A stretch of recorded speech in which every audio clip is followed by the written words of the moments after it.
विश्वसो वरणं तदा आत्मनिक्षेपकार्पण्यो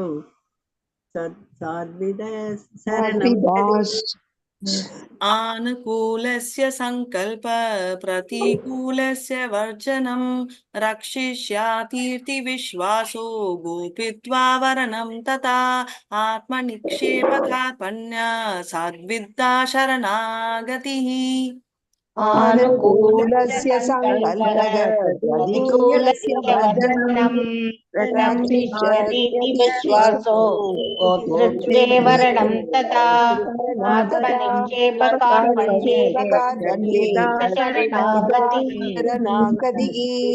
शरणं गतिः. And that's 6 aspects of surrender to God.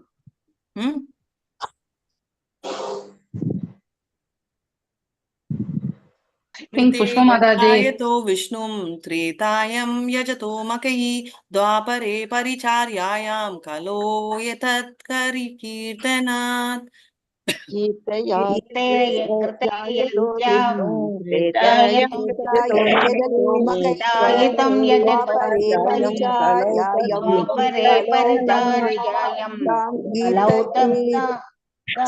कीर्तनात् त्रितेयदायते विष्णुं त्रेतायं यजतो मकैः द्वापरे परिचार्यायां कलो तत्करि कीर्तनात्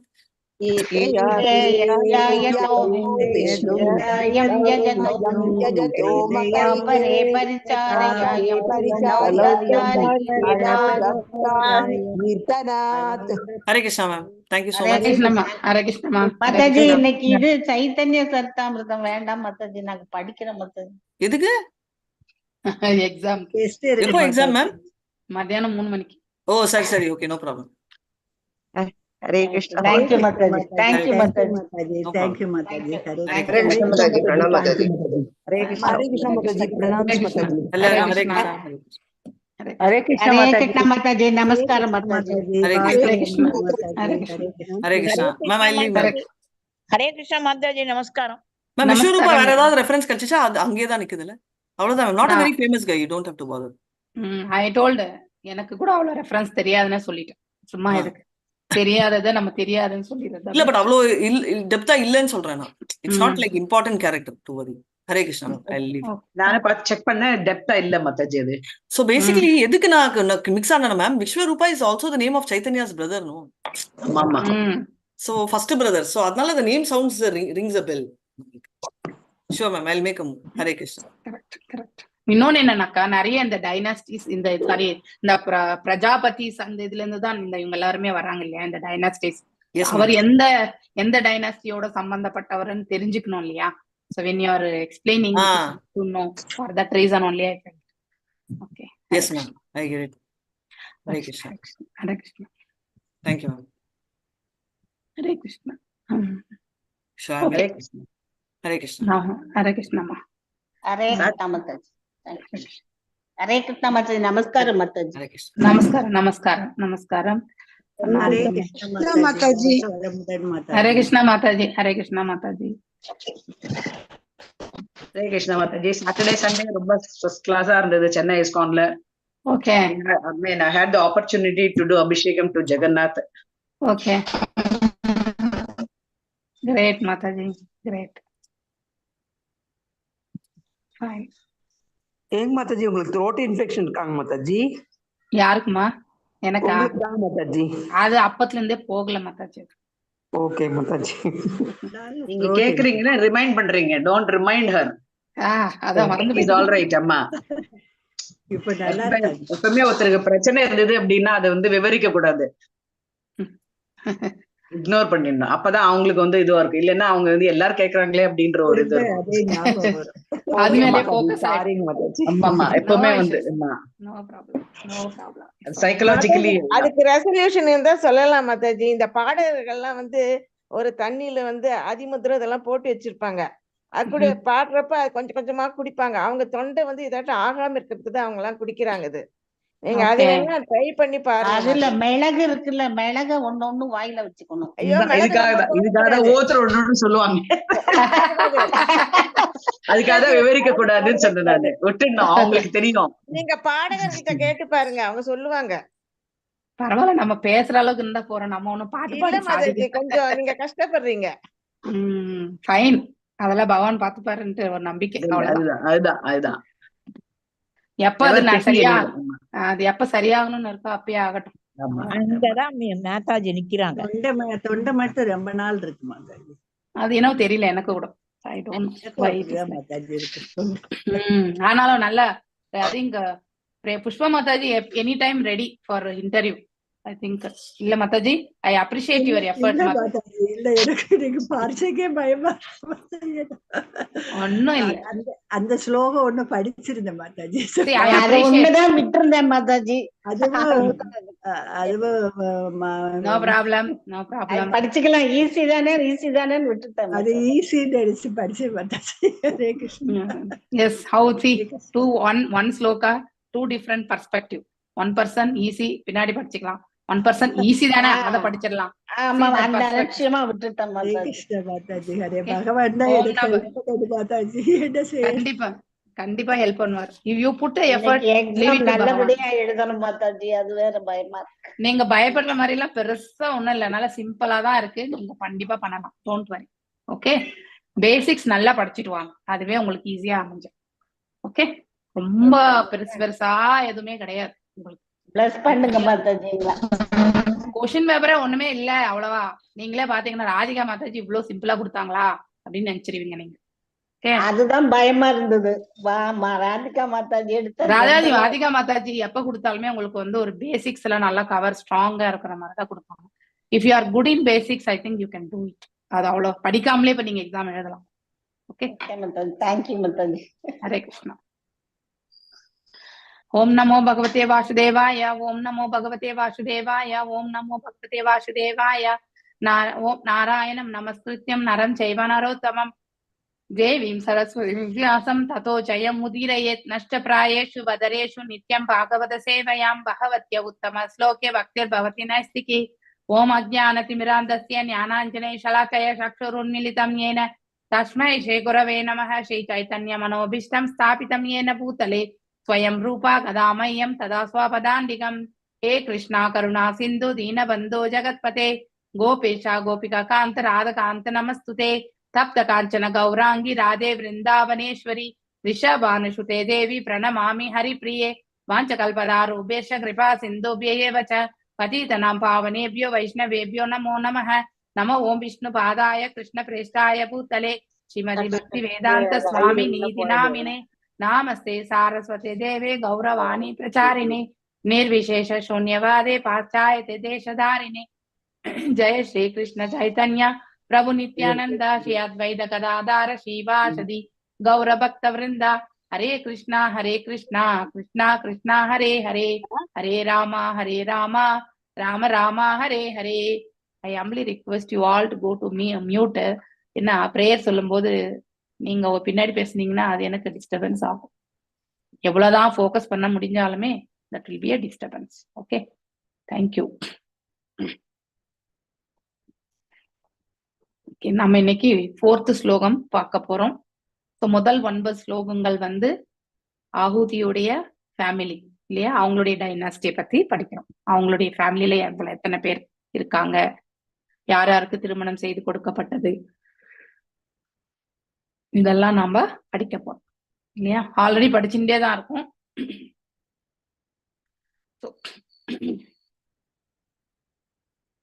ஆஹூதியை யாருக்கு திருமணம் செய்து கொடுத்தார், யாராவது சொல்ல முடியுமா? ருச்சி எனக்கூடிய முனிவருக்கு. அவங்களுக்கு எத்தனை பிள்ளைங்க? 2 இல்லையா? 2 பிள்ளைங்க மாதாஜி, ஒரு பையன் ஒரு பொண்ணு. 2 பேர். இருவருமே வந்து பகவான் மற்றும் தாயாருடைய அம்சங்கள் இல்லையா, அப்படிங்கறதையுமே நாம படிச்சோம்.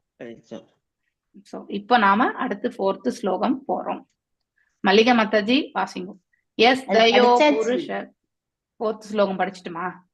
படிச்சாச்சு, யாரோ படிச்சாங்க. Okay fine. 5th ஸ்லோகம் வாசிங்க மல்லிகா மாதாஜி. ஆனின்யே ஸ்வக்ருஹம் புத்ரியா பித்ரம் விததரோஷிஷம் ஸ்வயம்புவோ முதா யுக்தோ ருச்சிர்ஜக்ராஹ தக்ஷிணாம். ஹரே கிருஷ்ணா மாதாஜி. ஆனின்யே ஸ்வக்ரஹம் புத்ரியா பித்ரம் விததரோசிசம் ஸ்வயம்புவோ முதா யுக்தோ ருச்சிர்ஜக்ராஹ தக்ஷிணாம்.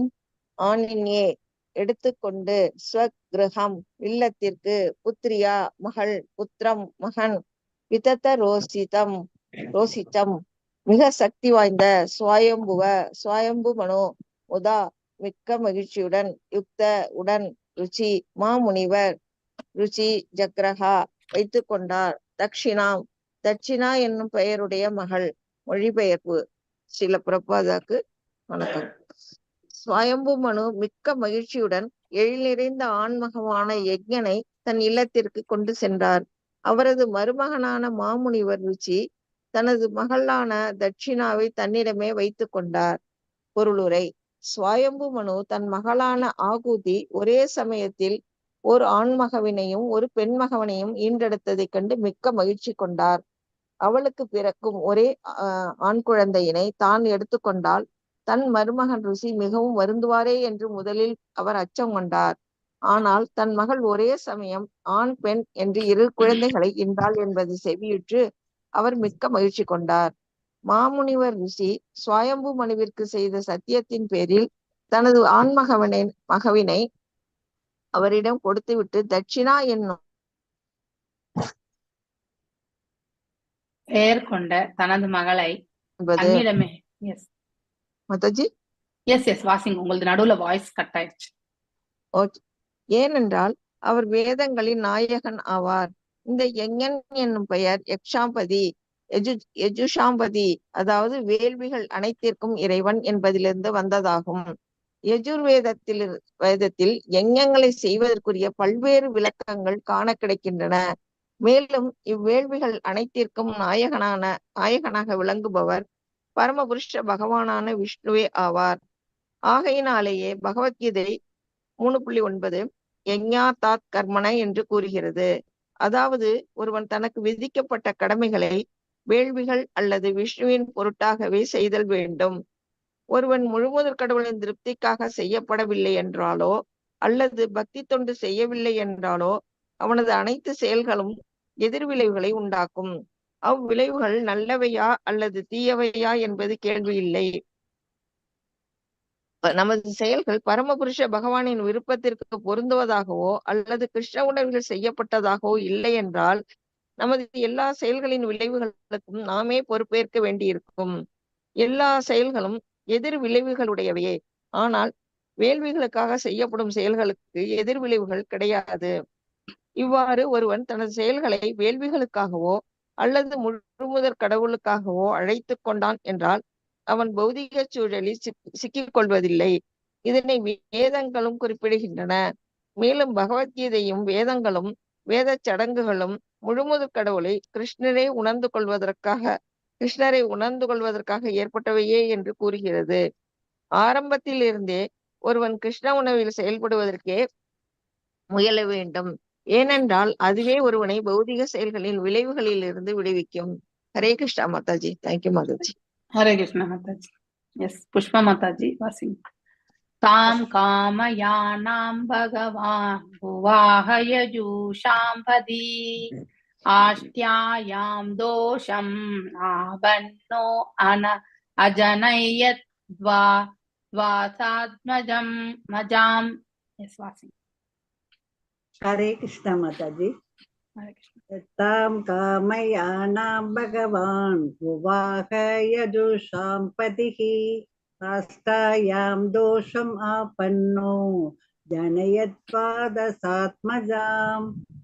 தாம் அவளுடைய, காமாயானம் விருப்பம், பகவான் உவாக மனமுடித்தல், யஜுஷாம் எல்லா வேள்விகளின் பதி நாயகன், துஷ்டாயம் மிகவும் மகிழ்வுற்றிருந்த அவர் மனைவியினிடத்தில் தோஷம் அதீத இன்பம், ஆப்பன்ன கொண்டமையினால், அஜனயத் பெற்றெடுத்தல், துவாதச 12 ஆத்மஜான் புதல்வர்கள். மொழிபெயர்ப்பு பொருளுரை பை ஸ்ரீல பிரபுபாதாவுக்கு ஜெய். வேள்விகளின் நாயகரான பகவான் முழுமுதற் கடவுளையே தனது கணவனாக வரிக்க வேண்டும் என்று பெரு விருப்பம் கொண்டிருந்த தட்சிணாவை மனம் புரிந்தார். அவள் தனக்கு 12 குழந்தைகளை பெற்று தந்தமை கண்டு பகவான் மிக்க மகிழ்ச்சி அடைந்தார். பொருளுரை. முன் உதாரணமாக வாழும் கணவனையும் மனைவியையும் இறைவனுடனும் அதிர்ஷ்ட தேவதையுடனும் ஒப்பிட்டு நாம் பொதுவாக அவர்களை லட்சுமி நாராயணன் என்று அழைப்பது வழக்கம். ஏனெனில் லட்சுமி நாராயணர் இருவரும் என்றும் இன்புற்று வாழும் தம்பதியர் ஆவர். ஒரு மனைவி தன் கணவனிடத்தில் எப்போது மனம் மகிழ்வோடும் கணவனும் தன் மனைவியிடத்தில் எப்போது மகிழ்ச்சியுற்றும் வாழ்தல் வேண்டும். சாணக்கிய பண்டிதர் தனது சாணக்கிய ஸ்லோகத்தில் கூறியுள்ள நன்னெறிகளில் கணவனும் மனைவியும் ஒருவரோடொருவர் நிறைவோடு வாழ்ந்தார்கள் எனில் அதிர்ஷ்டலட்சுமி அவர்கள் இல்ல கதவை தானே தட்டுவாள் என்பதும் ஒன்று. அதாவது கருத்து வேற்றுமையின்றி வாழும் கணவனும் மனைவியும் பொருட்செல்வத்தோடு நன்மக்களாகிய செல்வங்களையும் பெறுவர் என்பதாம். வேத சமுதாயத்தில் ஒரு மனைவி எல்லா நிலைகளிலும் திருப்தி அடைய பயிற்சி அளிக்கப்படுகிறாள். அதுபோல் ஒரு கணவன் வேத நெறிகளின் கீழ் தன் மனைவிக்கு உணவு, உடை மற்றும் ஆபரணம், அணிவகைகளை அளித்து மகிழ்ச்சியுற செய்ய வேண்டும் என்றும் கூறப்பட்டிருக்கிறது. இவ்வாறு ஒருவருக்கொருவர் விட்டு கொடுத்து வாழும் பொழுது அவர்களுக்கு நற்குணமுள்ள குழந்தைகள் பிறக்கின்றன. இதன் மூலமே இவ்வுலகம் அமைதியும் சாந்தியும் அடைதல் கூடும். ஆனால் துரதிருஷ்டவசமாக இக்கலிகாலத்தில் கணவர்களும் மனைவியரும் முன் உதாரணத்திற்கு உரியவர்களாக இல்லாத காரணத்தினால் மோசமான குழந்தைகள் பிறந்து இப்பூமியின் வளத்தையும் அமைதியையும் கெடுக்கின்றன. ஹரே கிருஷ்ண மாதாஜி. தேங்க்யூ. தேங்க்யூ. லலிதா கண்ணன் மாதாஜி. அடுத்த ஸ்லோகம். தோஷः பிரதோஷः சந்தோஷோபத்ர சார அந்தி இடஸ்வதீஹ இத்ம கவிர் விபுஹ ஸ்வஹனா சுதேவோ ரோஷனோ த்விஷட். வாசிங்க மாதாஜி. हरे कृष्ण माता जी. हरे कृष्ण. तोषः प्रतोषः संतोषो भद्र शान्तिरिडस्पतिः इत्मः कविर्विभुः स्वह्नः सुदेवो रोचनो द्विषत्. दोषः दोषन्, प्रदोषः प्रदोषन्, संतोषन्, भद्र भद्रन्, शान्ति शान्ति, इडस्पति इडस्पतिः, इद्मन् कलि, विपुः विपु, स्वह्नः स्वज्ञन्, सुदेवः सुदेवन्, रोचन द्विषट् 12. யஜ்ஞனுக்கும் தட்சிணாவிற்கும் பிறந்த 12 புதல்வர்களின் பெயர்கள் வருமாறு: தோஷன் பிரதோஷன், சந்தோஷ பக்தரான, சாந்தி, இடஸ்பதி, இத்மன், கலி, விபுகு, ஸ்வஹ்னன், சுதேவன் மற்றும் ரோச்சனன் என்பவைகளாகும். ஹரே கிருஷ்ணா மாதாஜி. ஹரே கிருஷ்ணா. ஹரே கிருஷ்ணா. ஹரே கிருஷ்ணா. எஸ். பதம் 8. துஷிதா நாம தேவாசன் ஸ்வயம்புவாந்தரே மரீஷி மிஸ்ரா நக்ஷயோ யஜ்ஞாசூரகணீஸ்வரஹ. எஸ் பிரேமா மாதாஜி வாசிங்க. दुषिता नाम ते देवा आसन् स्वायम्भुवान्तरे मरीचि मिश्रा नशयो यज्ञास् சுரகணேஸ்வர. துஷிதர்களின் வகையினர். நாம பெயரில் அவர்கள் அனைவரும் தேவர்கள் ஆசன் ஆயினர். ஸ்வயம்புவ மனு அந்தரே அச்சமயம் மரிச்சி மிஸ்ரே மரிச்சியின் தலைமையில் ருஷயக மாமுனிவர்கள் யஜ்ஞாகா பகவான் விஷ்ணுவின் அவதாரம் சுரகண ஈஸ்வரக தேவர்களின் அரசன். மொழிபெயர்ப்பு ஸ்ரீல பிரபுபாதாக்கு ஜெய். ஸ்வயம்பு மனுவின் காலத்தில் இப்புத்திரர்கள் அனைவரும் துஷிதர்கள் என்னும் தேவர்களாக ஆனார்கள். மரிச்சி சப்த ரிஷிகளின் தலைவராகவும் யஜ்ஞன் தேவர்களின் தலைவரான இந்திரனாகவும் ஆயினர்.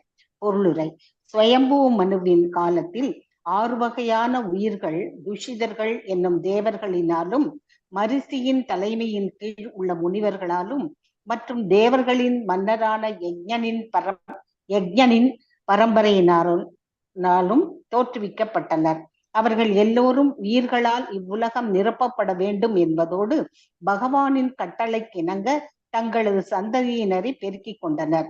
இவ்வாறு வகையான உயிர்களே மனுக்கள், தேவர்கள், மனுபுத்திரர்கள், அம்சாவதாரங்கள், சுரேஸ்வரர்கள் மற்றும் ரிஷிகள் ஆவர். முழுமுதற் கடவுளின் அவதாரமான யஜ்ஞன் தேவர்களின் தலைவனான இந்திரன் ஆனார். ஹரே கிருஷ்ண மாதாஜி. தேங்க்யூ. ஹரே கிருஷ்ண மாதாஜி. ஹரே கிருஷ்ண மாதாஜி. ஜெய மகாலட்சுமி மாதாஜி. ஹரே கிருஷ்ணா. பிரிய விரதோத்தான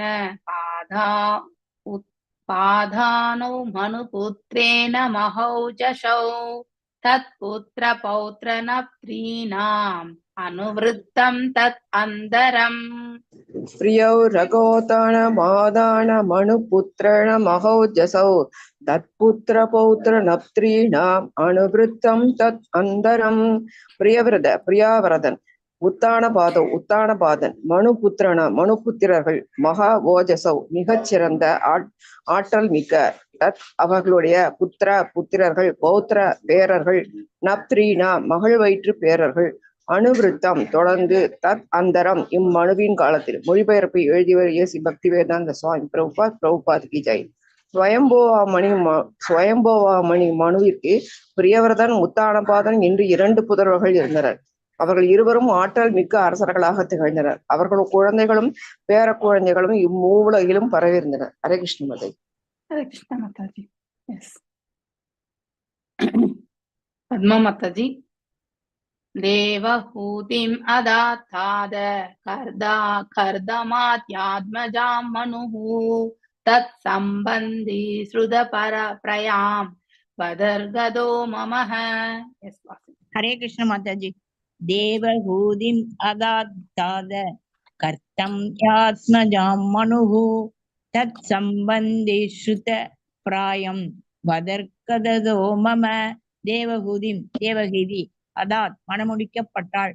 தாத எனது அன்பு மகனே, கர்த்தமாய மாமுனிவர் கர்த்தமருக்கு ஆத்மஜாம் மகள் மனு மன்னர் சுவாம்பு மனு தத் சம்பந்தி இது தொடர்பாக சுத்த பிராயம் எல்லாவற்றையும் அறிந்திருத்தல் பவதா உன்னால் கதத கூறப்பட்டது மம என்னால். All glories to Srila Prabhupada. எனது அன்பிற்குரிய மைந்தனே, சுயாம்புயா மனு தனது மிகுந்த பாபத்திற்குரிய மகளான தேவகீதியை கர்தம முனிவருக்கு மணமுடித்தார். அவர்களை பற்றி நான் ஏற்கனவே கூறியிருக்கிறேன். நீயும் அவர்களை பற்றி முழுமையாக அறிந்திருக்கிறாய். ஹரே கிருஷ்ண மாதாஜி. ஹரே கிருஷ்ண மாதாஜி. ஆர் விஜயகுமாரி மாதாஜி. தக்ஷாய பிரம்மபுத்ராய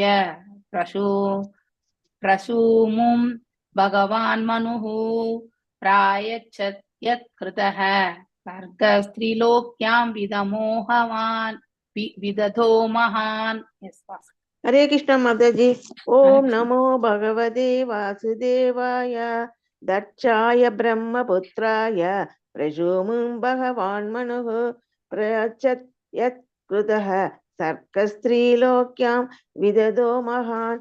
தட்சாய பிரஜாபதி தட்சனுக்கு, பிரம்ம புத்திராய பிரம்மதேவனின் மைந்தன், பிரசூதி பகவான் மிகச் சிறந்தவரான மனு சுயம்பு மனு பிரயாச்சத் மனம் செய்வித்தார். யத் கிருத எவராலும் செய்யப்பட்ட சர்க்க படைப்பு, லோக்யாம் 3 லோகங்களில், விதத விரிந்தது, மகா அதிகமாக. மொழிபெயர்ப்பு: பிரம்மதேவனின் மகனும் உயிர் பொருட்களின் மூதாதையர்களில் ஒருவருமான தட்சன் என்பவருக்கு சுயம்பு மனு தனது மகளான பிரசூதியை மனம் செய்வித்தார். தட்சனின் வம்சாவளியினர் 3 உலகிலும் பரவினர். ஹரே கிருஷ்ணா மாதாஜி. தேங்க்யூ மாதாஜி.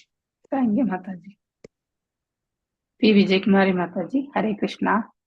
யா கர்தம சுதா प्रोक्तानव ब्रह्म ऋषि बदन्य तासां प्रसूषि प्रसवं रोक्षमाणां निबोध मे. हरे कृष्णा माताजी. या कर्तमसुधा प्रोक्ता तव तानव ब्रह्म ऋषि पत्नयः तासां प्रसूषि प्रसवं प्रोच्यमानं निपोतमे.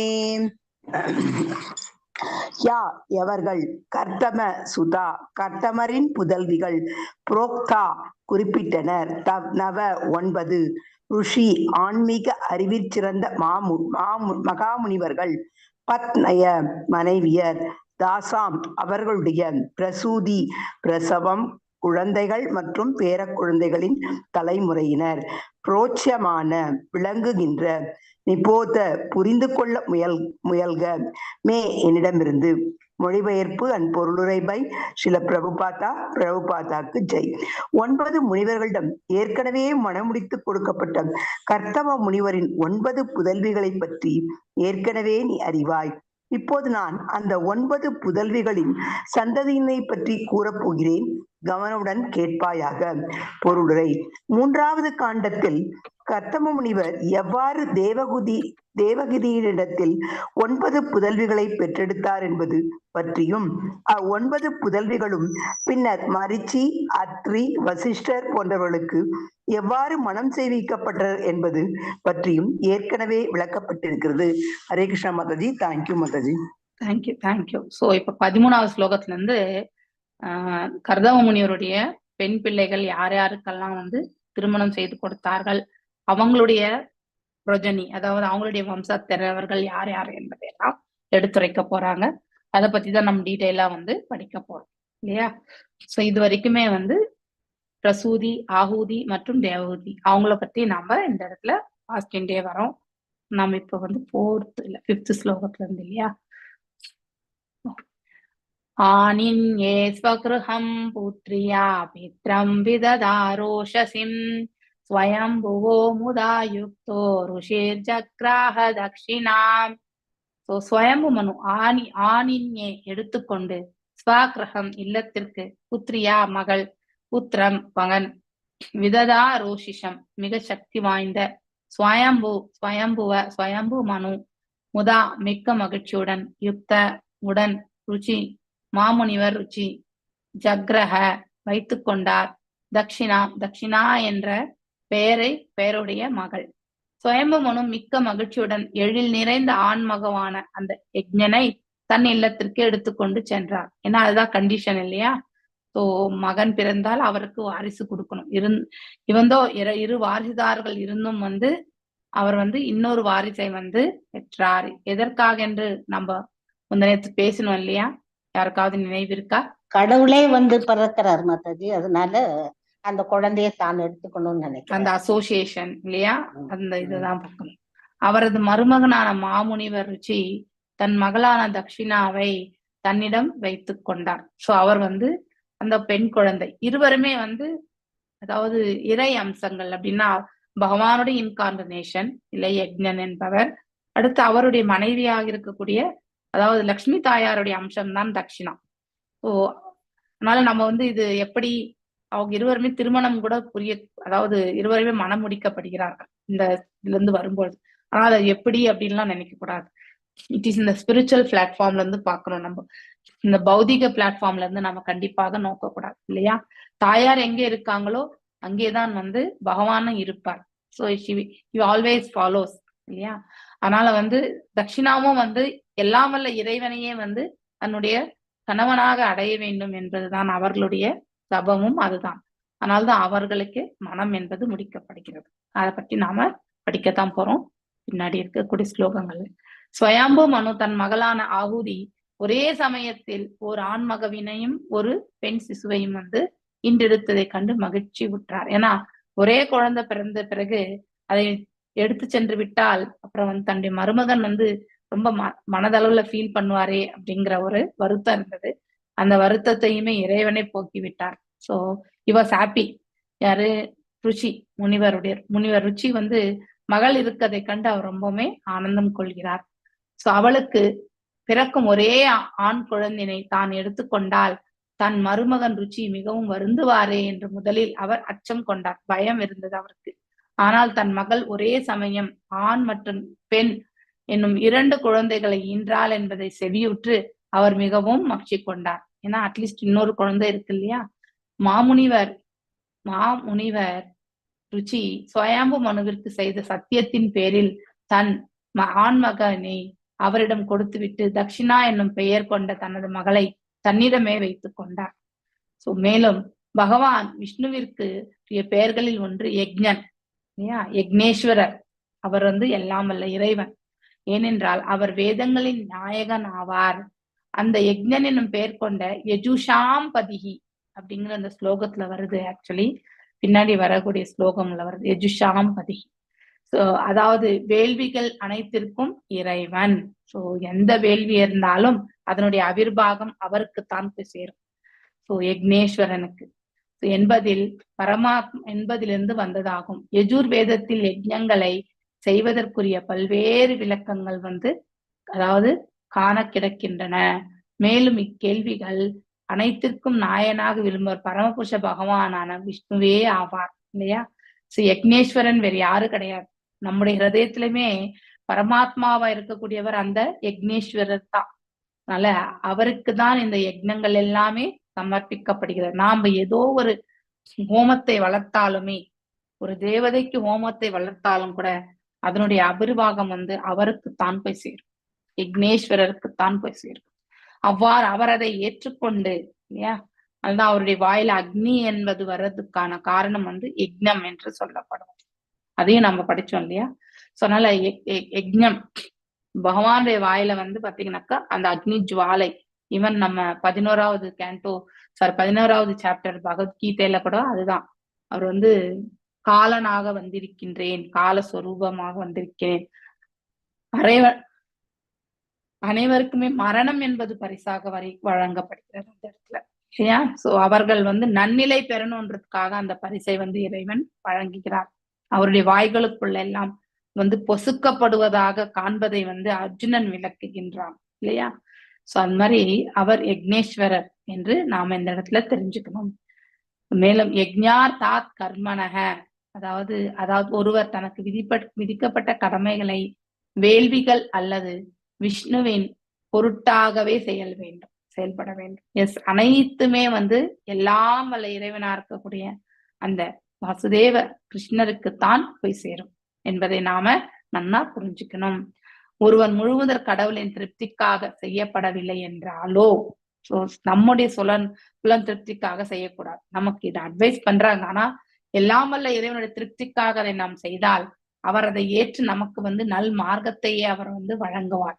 நமக்கு தேவை எது? நல் மார்க்கம்தான் இல்லையா. அதை நாம அவரிடமிருந்து மட்டும்தான் வழிநடத்தலதான் நம்மளால பெற முடியும். இல்லை ஒரு குருவின் மூலியமாக நமக்கு அது கிடைக்கப்பெறும். அதாவது ஒருவன் தனக்கு விதிக்கப்பட்ட கடமைகளை வேள்விகள் அல்லது விஷ்ணுவின் பொருட்டாகவே செய்யல் வேண்டும். ஒருவர் முழுமுதற் கடவுளின் திருப்திக்காக செய்யப்படவில்லை என்றாலோ, அவ்வாறு செய்யாம நம்முடைய சுயபுலன் திருப்திக்காக அதை செய்யறோம்னா எஸ் பலன்கள் வரும். ஆனா அது எல்லாமே அந்த பலன்களால் நாம கட்டுண்ட நிலைக்கு சென்று விடுவோம். சோ அந்த எதிர்பார்க்கக்கூடிய பலன்கள் நாம ஒன்றை அடையணுன்றதுக்காக செய்யக்கூடாது. ஸோ பலன்கள் எல்லாம் பகவானின் திருப்பாதங்கள் விடுத்து வெறுமனே பக்தி செயல்கள்ல நாம ஈடுபடுத்தி கொள்ளணும். அது நமக்கு தூய்மையும் அதுக்கப்புறம் அதாவது பாத்தீங்கன்னா நிறைய டிவைன் குவாலிட்டிஸ் எல்லாம் நமக்கு அக்வைர் பண்றதுக்கு அது வழி கொடுக்கும்.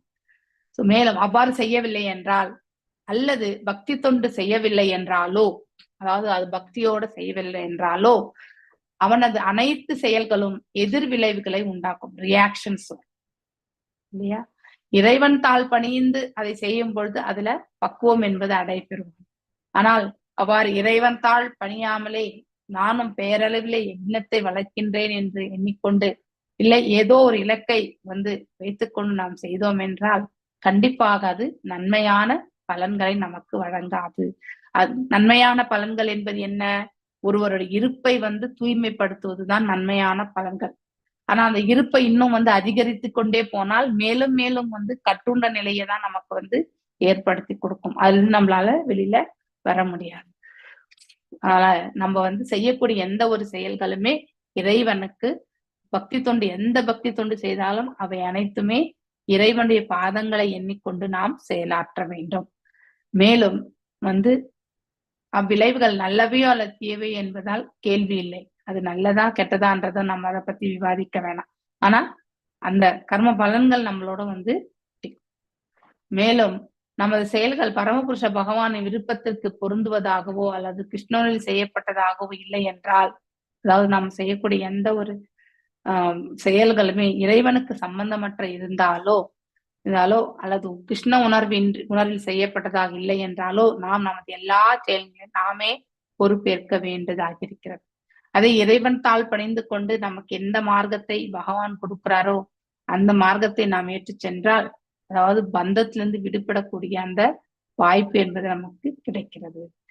மேலும் எல்லா செயல்களும் உடையவை. எப்பவுமே எல்லாமே அதுல வந்து ரெஸ்பான்ஸா கிடைக்காது, அதாவது ரியாக்டிவா தான் கிடைக்கும் இல்லையா? அப்படின்னா எதிர் விளைவுகள் இருக்கும். சோ ஒரு வேலை, ஆனால் வேள்விகளுக்காக செய்யப்படும் செயல்கள் எதிர் விளைவுகள் கிடையாது. சோ அதாவது வேள்வி செய்யணும்ன்ற செய்யக்கூடிய அந்த செயல்களுக்கு வந்து ரியாக்ஷன்ஸ் இருக்காது. ஆனா அந்த இன்டென்ஷன் ஆஃப் த வேள்வி என்னவோ அதற்கேற்ற பலனை நாம கண்டிப்பாக பெறுவோம். அது நன்மையா இருக்கலாம், தீமையா இருக்கலாம், பட் நம்மள வந்து கட்டுண்ட நிலையில தான் வச்சிருக்கோம். இவ்வாறு ஒருவன் தனது செயல்களை வேள்வியுடையதாக அல்லது முழு கடவுளுக்காக அழைத்து கொண்டான் என்றால் அவன் பௌதீக சூழலில் சிக்கிக் கொள்வது கிடையாது. கண்டிப்பாக இறைவன் தாள் செய்யப்படுகின்ற சேவை என்று எண்ணிக்கொண்டு நாம் அதை ஆற்றினால், அதாவது உணர்ந்தறிந்து ஆற்றினால் நாம் அந்த இதுக்கு வந்து பந்தப்படுவது என்பது கிடையாது. மேலும் இதனை வேதங்களும் குறிப்பிடுகின்றன. மேலும் பகவத்கீதையிலுமே வேதங்களிலுமே வேத சடங்குகள் முழுமுதற் கடவுள் கிருஷ்ணரே முழுமுதற் கடவுள் கிருஷ்ணரே உணர்ந்து கொள்வதற்காக ஏற்பட்டது என்பது கூறப்படுகிறது. அவரை பற்றி நாம புரிஞ்சுக்கிறதுக்காக தான் இந்த செயல்கள் எல்லாமே இருக்கிறது. அதாவது அந்த யோகத்தில் நிலை பெற்றவர்கள் வந்து யக்னங்களோ தானங்களோ தவங்களோ செய்ய வேண்டிய அவசியமே கிடையாது. இதெல்லாம் யாருக்கு அப்ளிகபிள்? கனிஷ்ட அதிகாரிக்கு தான் அப்ளிகபிள் இல்லையா? அடுத்து கனிஷ்ட மத்தியம்ல இருந்து உத்தமுக்கு போகணும். உத்தமுக்கு போயிட்டா அவர்கள் செய்ய வேண்டிய கடமைகள் என்பது எதுவுமே இருக்காது. ஏனென்றால் அவர்கள் சதா சர்வகாலம் இறைவனையே எண்ணிக்கொண்டு பக்தி தொண்டு வந்து புரிஞ்சுட்டே இருப்பாங்க. சோ உணர்ந்து ஆரம்பத்தில் இருந்தே ஒருவன் கிருஷ்ணனில் செயல்படுவதற்கு முயல வேண்டும். Yes, we should try out. அதாவது நம்முடைய மனசை வந்து பக்குவப்படுத்தாம இந்த உடலை வந்து நாம் அதுல ஈடுபடுத்தாம போனா கண்டிப்பா நம்மளால அந்த பாதையில வந்து முன்னேற்றம் அடைய முடியாது. ஏனென்றால் அதுவே ஒருவனை பௌதீக செயல்களின் விளைவிலிருந்து விடுக்கும். அவ்வாறு நாம் அதை உணர்ந்து செய்தால் நமக்கு வந்து இந்த பௌதீக செயல்களினுடைய விளைவுகள் வந்து கண்டிப்பாக வந்து விடுவிக்கும் நமக்கு, இல்லைன்னா அதை வந்து பந்தப்படுத்தும். தாம் காம்யானாம் பகவான் உவாஹ யஜுஷாம் பதிஹி. போன ஸ்லோகத்துல படிச்சோம் யஜுஷாம் பதிஹி. ஆஷ்டாயாம் தோஷமாபன்னோ அஜனாயத் துவாதசாமஜாம். 12 பிள்ளைகள் இல்லையா? தாம் அவளுடைய, காம்யானாம் விருப்பம், பகவான் உவாக மனம் முடித்தல், யஜுஷாம் அதாவது எல்லா வேள்விகளின் பதி நாயகன், துஷ்டாயாம் மிகவும் மகிழ்வுற்றிருந்த அவரது மனைவிடத்தில் தோஷம் அதீத இன்பம் ஆபன்ன பெற்றுக்கொண்டமையால் அஜனயர் பெற்றெடுத்தல், துவாதிச 12 ஆத்மஜன் புதல்வர்கள். இப்போ தட்சிணாவுக்கும் யஜ்ஞனுக்கும் திருமணம் இல்லையா? அததான் நம்ம படிக்க போறது. வேள்விகளின் நாயகரான பகவான் முழுமுதற் கடவுளே தனது கணவராக வரிக்க வேண்டும் என்று. சாரி மாதாஜி, ஒரு வயிற்றுல பிறந்த உங்களுக்கு கல்யாணம் மாதாஜி? S S. அப்படின்னா மாமா ஆயிடுவாங்க. மாமா. எஸ், ஏன்னா அவர் ஸ்வீகாரம் வாங்கிட்டு போயிடுறாருல்ல. எஸ், அதுவும் கரெக்ட். அந்த ஒரு பிளாட்ஃபார்ம் அது வந்து நம்ம பௌதீக உறவு முறையில பேசுறோம். நாம வந்து ஆன்மீக நிலையிலிருந்து பார்க்கணும். அவர்கள் எந்த பாவத்தை கொண்டு வந்திருக்கிறார்கள் என்பதை பொறுத்து அங்க வந்து மேப்பிங் இல்லையா?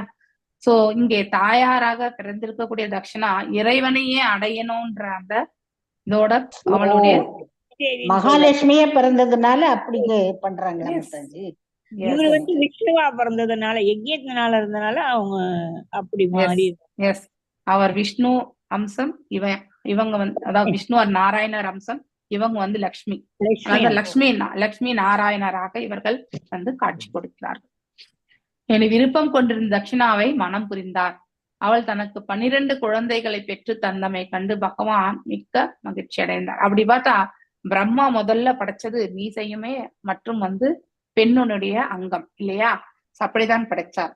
அதனுடைய அவர் பொண்ணு தானே மாதாஜி? சரஸ்வதி பிரம்மாவுடைய பொண்ணு தானே? எஸ், ஆக்சுவலி அத நம்ம எந்த இடத்துல வருதுன்னு நான் இன்னும் படிக்கல. சோ பாக்கலாம், பின்னாடி வந்தா அப்ப படிச்சுக்கலாம். அடுத்து வந்து பிரம்மர் வந்து எஸ், ஆனா அவர் படைக்கிறது வந்து அவருடைய பிள்ளைகள் தான் இல்லையா? சோ அவரையே வந்து மனம் முடிக்க வேண்டிய, அதாவது 2 பிள்ளைகளை வந்து ஒண்ணு ஆண் மற்றும் பெண் இப்படி படைக்கிறார். அவங்க 2 பேருக்கு வந்து திருமணம் ஆன பிறகுதான் இவங்க எல்லாருமே வந்து பிறக்கிறார்கள். மனுக்கள் எல்லாமே வர இல்லையா? நான் முதல்ல உற்பத்தி செய்வதற்காக அப்படி எல்லாம் அப்ப அது ஒண்ணு அவங்களுக்கு வந்து ஃபுல் அண்ட் ஃபுல் வந்து ஸ்பிரிச்சுவல் இதுல இருந்து பண்ணணும். வேற மாதிரி இருக்குல்ல மாதாஜி? எஸ் எஸ், இவங்களுக்கு லட்சுமியினுடைய பாவமா இருக்கு, அவருக்கு வந்து விஷ்ணுனுடைய யஜ்ஞத்துக்கு. எஸ், யூ ஆர் ரைட் மாதாஜி. சோ அந்த ஒரு பாவத்துல இருந்து பார்க்கும் பொழுது அவர்கள் கணவன் மனைவி தான். சோ அவள் தனக்கு கண்ணோட்டத்துல பார்க்கவே முடியாது, பார்த்தா அது சரியாவே. எஸ், பௌதிக கண்ணோட்டத்தோட நம்ம பார்க்கலாம். அப்படி பார்த்தா ருத்ரர் வந்து அதாவது யாரை விட, அதாவது பிரம்மருடைய மகன் தான். ஆனாலும் அவர் வந்து அவருடைய இது வந்து ஆற்றல் பாத்தீங்கன்னாக்கா கிரேட்டர் தேன் யாரு? பிரம்மா இல்லையா? சோ அதாவது 78% தான் பிரம்மர் ஜீவாத்மா அடைய முடிஞ்சது. அதனாலதான் சிவா இஸ் நாட் எ ஜீவாத்மான்னு சொல்லி, ஜீவ தத்துவம் கிடையாதவர், இஸ் ததாசக்தியில் இருப்பவர் இல்லையா? So is 86%.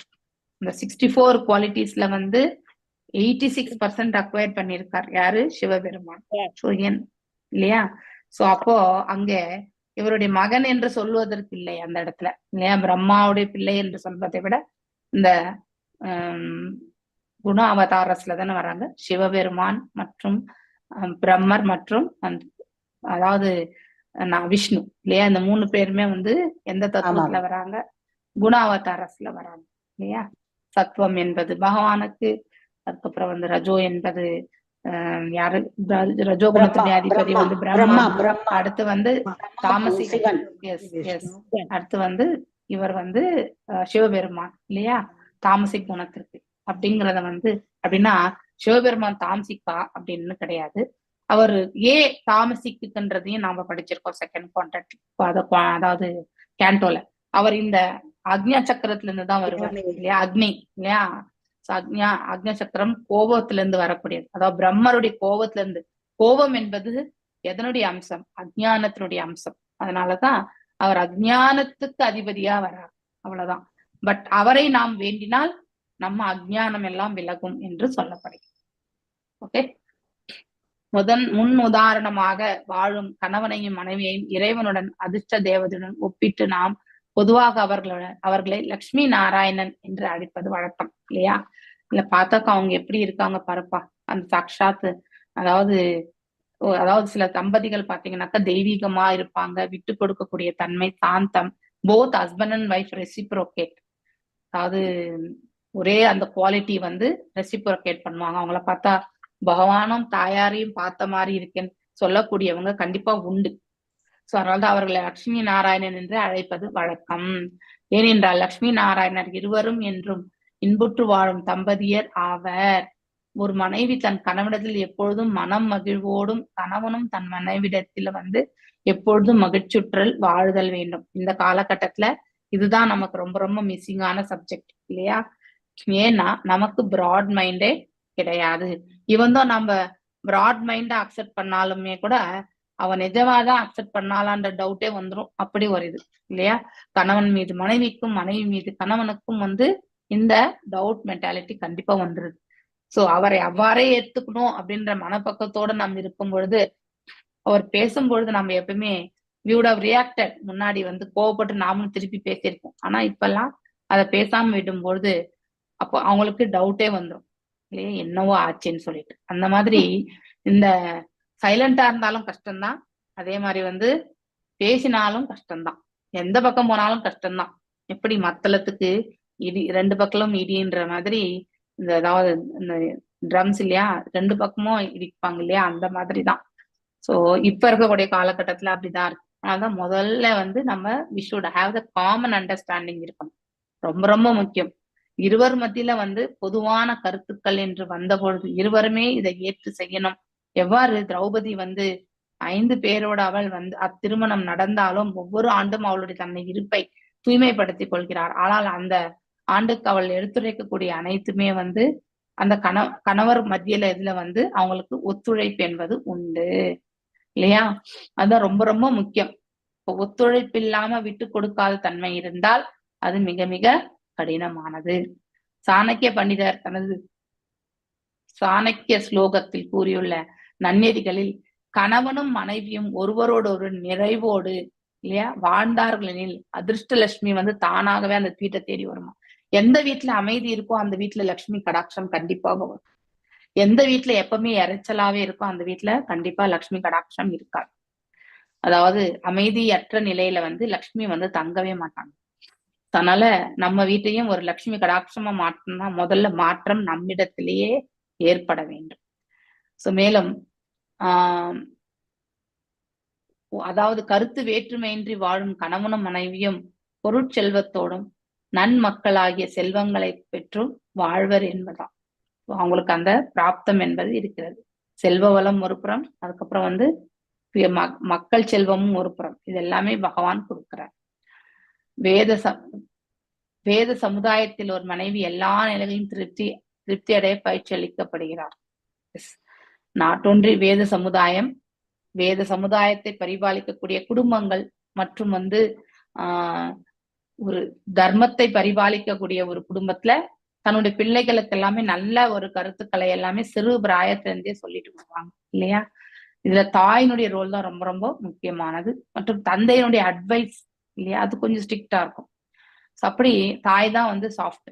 அதனால வேத சமுதாயத்தில் ஒரு மனைவி அல்லது மனைவி எல்லா நிலைகளையும் திருப்தி அடைய பரிசளிக்கப்படுகிறாள் இல்லையா. அது போல ஒரு கணவன் வேத நெறிகளில் கீழ் தன் மனைவிக்கு உணவு, உடை இல்லையா, அப்புறம் வந்து ஆவரணம் ஆகியவங்களை எல்லாமே அவர் வந்து தந்து அவங்களை மகிழ்ச்சியுற செய்ய வேண்டும். சோ இது அவங்களுடைய கடமையாக சொல்லப்பட்டது இந்த இடத்துல.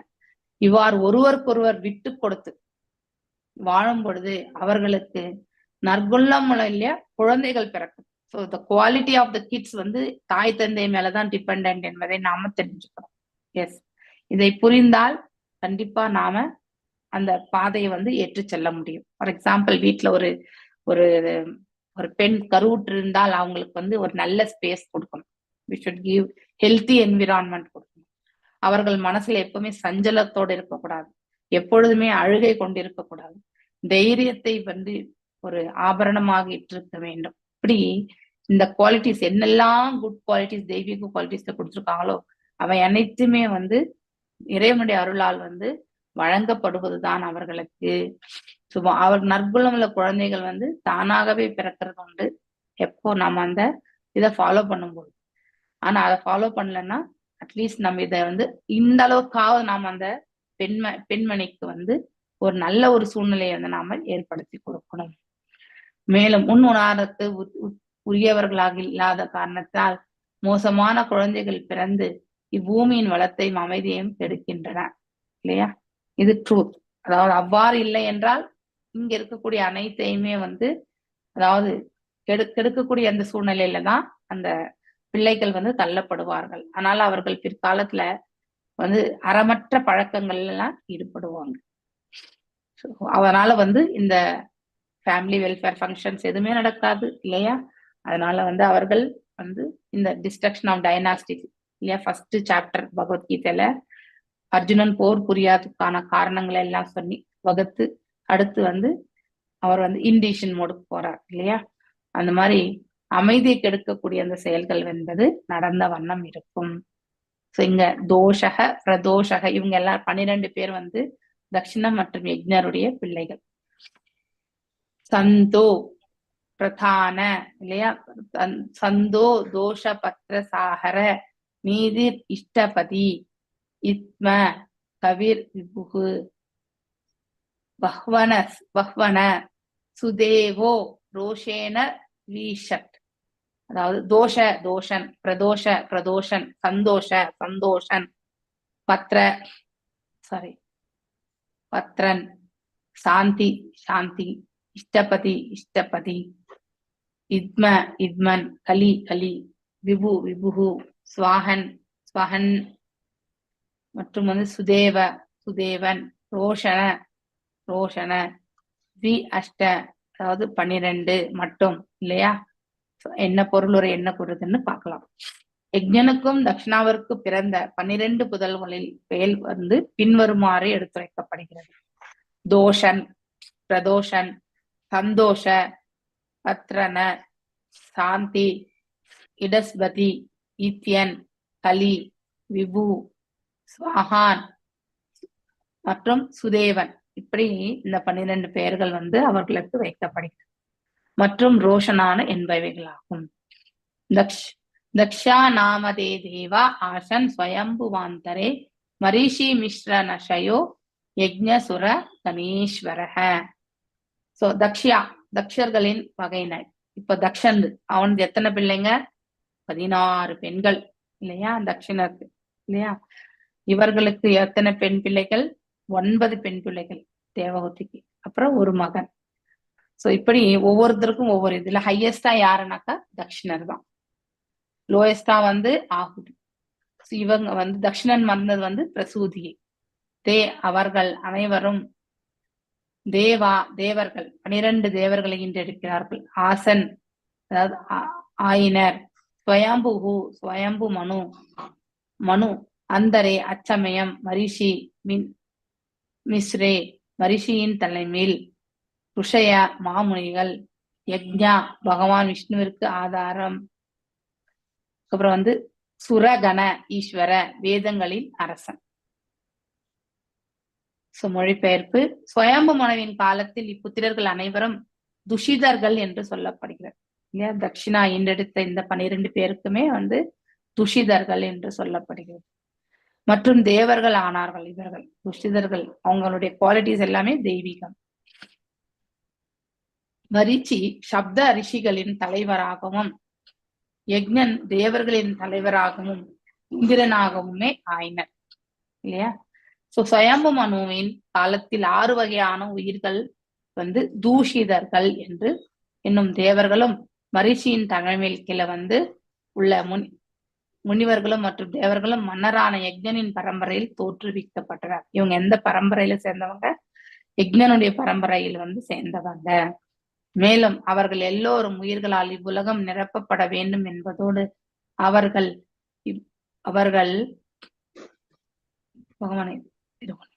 இவ்வுலகம் நிரப்பப்படும் என்பது பகவானின் கட்டளைக்கிணங்க தங்களது சந்ததியினரை வந்து அவர்கள் பெருக்கிக் கொண்டார்கள். இவ்வாறு வகையான உயிர்களே மனுக்கள், தேவர்கள், மனுபுத்திரர்கள், அம்சத்வாதர்கள், சுரேஷர்கள் மற்றும் ரிஷிகள் ஆவர். இத்தனை பேர் 6 வகையானவர்கள். முழுமுதற் கடவுளின் அவதாரமான யக்ஞன் தேவர்களின் தலைவனான இந்திரன் ஆனார். அந்த யக்ஞன் வந்து அவர் என்ன ஒரு இதை எடுத்தாரு? இந்திர பதிவியை எடுத்தார் என்று சொல்லப்படுகிறது. சோ இப்ப இந்த 6 இது என்னன்னு நம்ம சொல்லலாமா? ஃபர்ஸ்ட் யாரு? ஸ்வயம்பு மனு இல்லையா. ஸ்வயம்பு மனுனுடைய வைஃப் யாரு சொல்லுங்க? ஸ்வயம்பு மனுனுடைய வைஃப் ஐ திங்க் நேத்து படிச்சோம். ஓகே, ஸ்வயம்பு மனு உடைய அது என்ன பதா? ஸ்வயம்பு மனுனுடைய வைஃப் எனக்கு ஒரு டக்குன்னு ஞாபகம் வர மாட்டேன். சூப்பர். ஓகே, ஞாபகம் வரும்போது நான் சொல்றேன். என்ன நேத்த அதிகமா இதுல இல்ல மாதாஜி. இல்ல படிச்சோம். சோ படிச்சோம். சதரூபா சத்தான்னு வருதே. சதரூபா ஸ்வயம்பு மனுனுடைய மனைவி வந்து சத்தரூபா. அவங்களுக்கு வந்து எத்தனை பிள்ளைங்க? 3 பெண்கள் மற்றும் வந்து 2 ஆண்கள். இல்லையா? சோ மூன்றாவதாக வந்து ஆகுதியுடைய மகனையுமே தன்னுடைய மகனாக அவர் தத்தெடுத்துக்கிறார் இல்லையா? இப்படி நம்ம பார்க்கும் பொழுது உத்தானபாதன் அதுக்கப்புறம் வந்து பிரியாவர்த்தன் இவங்க 2 பேருமே ஸ்வயம்பு மனுனுடைய பிள்ளைகள். ஆக்சுவலி அவர்கள் இருவருமே ஆற்றல் மிக்க அரசர்களாக வந்து அந்த புவியை வந்து ஆண்டார்கள். மேலும் அவர்களது குழந்தைகள் பேரக்குழந்தையின் உலகில் வந்து பரவி இருக்கின்றன இல்லையா? இப்ப கூட அந்த ஃபேமிலி, அதாவது பாத்தீங்கன்னாக்கா இப்படியே இந்த டைனாஸ்டி வழியாவே வரக்கூடியவங்க கூட சில காலகட்டத்துல இருக்காங்க இல்லையா? அதானே நம்ம வந்து கேள்விப்பட்டோம். இப்படி அந்த காலத்துலன்னா இப்போ சத்தியோகத்துல இருக்கிறவங்க இப்ப இருக்கிறது கஷ்டம். பட் இப்ப ரீசெண்டா இந்த 500 இயர்ஸ்ல இருக்கிறவங்க அப்படி வரவங்க வந்து கண்டிப்பா அந்த இன்ஹெரிட்டன்ஸ் வந்து சிலது எல்லாமே இன்றைக்கு வரைக்கும் கூட வந்து பாதுகாக்கப்படுகிறார்கள் இல்லையா? 10வது ஸ்லோகம். தேவஹூதி மதாதாத கர்தமாயாத்மஜா மனுஹு சத் சம்பந்தி ஸ்ருத பிராயம் வதர்கதோ மமஹ. தேவஹூதி அதாத் மனம் முடிக்கப்பட்டால், தாத என் அன்பு மகனே. அதாவது இங்க யார் யாருக்கு நடுவுல உரையாடல்? விதுரருக்கும் வந்து மற்றும் வந்து மைத்ரேயர். அவர் தான் இந்த விதுரரை வந்து இந்த இடத்துல என் அன்பு மகனே அப்படின்னு சொல்லிட்டு சொல்றாரு. கர்தமாய மகாமுனிவர் கர்தமருக்கு, ஆத்மஜாம் மகள், மனு மன்னர், ஸ்வயம்பு மனுகு தத் சம்பந்தி இது தொடர்பாக, ஸ்ருத பிராயம் எல்லாவற்றையுமே அறிந்திருத்தல், பவதா உன்னால், ததத கூறப்பட்டது, மம என்னால். இந்த எனது அன்புக்குரிய மைந்தனே, ஸ்வயம்பு மனு தனது மிகுந்த பாசத்திற்கு மகளான தேவகியை கர்தமுனிவருக்கு வந்து மனம் முடித்து கொடுத்தார். அவர்களை பற்றி நான் ஏற்கனவே கூறியிருக்கோம். 3rd கேண்டோல நம்ம படிச்சாச்சு. நீயும் அவர்களை பற்றி முழுமையாக அறிந்திருக்கிறாய், உனக்கும் நல்லா தெரியும். தக்ஷாயா பிரம்மபுத்ராயா பிராசுமும் பகவான் மனு பிராயச்சத் யத் கிருத சர்க ஸ்ரீலோக்யாம் விதமோதோ மகான். தக்ஷாய அதாவது பிரஜாபதி தக்ஷனுக்கு, பிரம்மபுத்ராய பிரம்ம தேவனின் மைந்தன் அவர், பிரசுதிகி பகவான் மிகச் சிறந்தவரான மனு ஸ்வயம்பு மனு பிராயச்சித்த மனம் செய்தார். பிராயச்சத் யத் கிருத எவரால் செய்யப்பட்ட, சர்க்க படைப்பு, ஸ்ரீலோக்யாம் 3 லோகங்களில், விதத விரிந்த, மகா அதிகமாக. அதாவது பிரம்மதேவரின் மகனும் உயிர் பொருட்களின் மூதாதையர்களில் ஒருவருமான இல்லையா? அதாவது மூதாதையர்கள் உலகத்தில் ஜனலோகம் இல்லையா? தக்ஷன் என்பவனுக்கு ஸ்வயம்பு மனு தனது மகளான பிரசூதியை வந்து மனம் முடித்து கொடுத்தார். தக்ஷனின் வம்சாவழியினர் 3 உலகிலையுமே வந்து அதாவது பரவி இருக்கிறதா சொல்ல, மேல உலகம், புவி உலகம் மற்றும் கீழ் உலகத்துல பரவி இருக்கிறதா சொல்லப்பட்டிருக்கு. மேலும் 12வது, யா கர்தம சுதா தானவ பிரம்ம ரிஷி பத்னயா தாஷாம் பிரசுஷி பிரசவம் ரோக்ஷணமானம் நிபோதமே. யா எவர்கள், கர்தம சுதாக அதாவது கர்தமரின் புதல்விகள், புரோக்தா குறிப்பிட்டனர், நவ 9 ருஷி ஆன்மீக அறிவு சிறந்த மாமுனிவர்கள், பத்னய மனைவியராகிறார்கள். இதை நாம படிச்சிருக்கோம் இல்லையா? தாஷாம் அவர்களுடைய, பிரசூதி பிரஸ்வம் குழந்தைகள் மற்றும் பேர குழந்தைகள் தலைமுறையினர், புரோட்சமானா விளக்குகின்ற, நிபோத புரிந்து கொள்ள முயல்க, என்னிடமிருந்து நீ எதை தெரிஞ்சுக்கோன்னு சொல்லிட்டு மைத்ரேய ரிஷி வந்து யாருக்கு சொல்றார்? ஸ்வயம்பு மனுவுக்கு சொல்கிறார். 9 முனிவர்களிடம் ஏற்கனவே மடைமுடித்து கொடுக்கப்பட்ட கர்த முனிவரின் 9 புதல்விகளை பற்றி ஏற்கனவே நீ அறிவாய். போன இதுலயே நம்ம படிச்சிருக்கோம். இப்பொழுது நான் அந்த 9 புதல்விகளின் சந்ததியினரை பற்றி கூறப்போகின்றேன். கவனமுடன் அவங்களுடைய வாரிசுதாரர்களை பற்றி. 3வது காண்டத்துல கர்த முனிவர் எவ்வாறு தேவகூதி தன் 9 புதலை பெற்றெடுத்தார் என்பதை பற்றி 9 விதமான விரிவங்கங்கள் இல்லையா? அட் எ டைம் இல்லையா? அதனால 9 பெண் பிள்ளைகளை வந்து அவரால் அப்போதே ஈண்டெடுக்க முடிஞ்சது. 9 புதல்களும் பின்னர் மரீஷி, அத்ரி, வசிஷ்டர் போன்றவருக்கு எவ்வாறு மனம் செய்விக்கப்பட்டனர் மற்றும் அவர்களுடைய வம்சம் இத பத்தி வந்து ஏற்கனவே விளக்கப்பட்டிருக்கு. அது மீண்டும் இந்த இடத்துல நாம பார்க்க போகிறோம். சோ இங்க இருந்து தொடங்கும் 9 பிள்ளைகளை பற்றி. அதை நானு ஃபர்ஸ்ட் அவங்களுடைய இத பத்தி நாளைக்கு நான் சொல்றேன். அதாவது இந்த பெண் இவருக்கு இந்த மரிச்சிக்கு யார திருமணம் செய்து கொடுத்தாங்க இல்லையா, அப்படி எல்லாத்தையுமே பார்க்கலாம். கலா மரிச்சிக்கு, அனுசையாவை அத்திரிக்கு, இதை நான் ஆல்ரெடி சொல்லியிருக்கேன். இருந்தாலும் மீண்டும் அந்த 9 பெண்களை 9 கிரேட் சேஜஸ்க்கு கொடுக்குறாங்க, மனமுடித்து கொடுக்கிறார். அதுல அவங்களுடைய வம்சம் எப்படி வளருது, விருத்தி ஆகிறது என்பதை பற்றி நாம நாளைக்கு படிப்போம். ஓகே, ஹரே கிருஷ்ணா.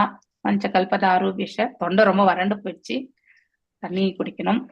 ஓகே, ஹரே கிருஷ்ணா. பஞ்சகல்பத ஆரூபிஷ சிந்து பேவச்ச பதிதனாம் பாவனேபிய வைஷ்ணவேபியோ நமோ நம. அனந்த கோட்டி வைஷ்ணவ விருந்த விஜய் நாமச்சரிய ஹரிதாஸ் தாகூர் ஜெய். ஹரே கிருஷ்ணா ஹரே கிருஷ்ணா கிருஷ்ணா ஹரே ஹரே ராம் ராம் ராம் ராம் ஹரே ஹரே.